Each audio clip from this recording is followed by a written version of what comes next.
ខ្ញុំសូមអានអំពីកល្យាណមិត្តតាក្នុងគម្ពីរឧត្តខត្តកនិកាយ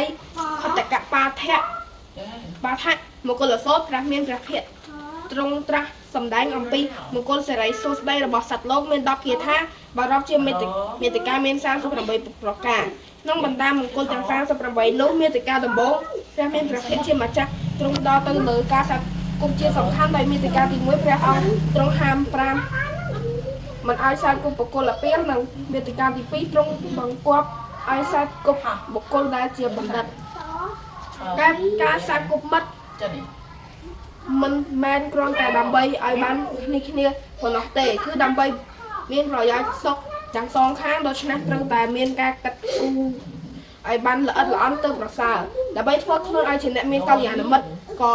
ត្រូវតែសិក្សាឲ្យស្គាល់ថាដោយមិនដេចដែលជាបណ្ឌិតដោយមិនដេចដែលជាកល្យាណមិត្តឲ្យបានបាក់មកជាមុនសិនមិត្តមិនគួរសាគប់មាន9យ៉ាង1មិត្តគិតថាប្រយោជន៍តខ្លួន2មិត្តល្អតែសម្ដី3មិត្តនិយាយចាក់បណ្ដោយ4មិត្តនាំឲ្យប្រព្រឹត្តផ្លូវវិន័យជំរាបលាពុកម៉ែបងប្អូន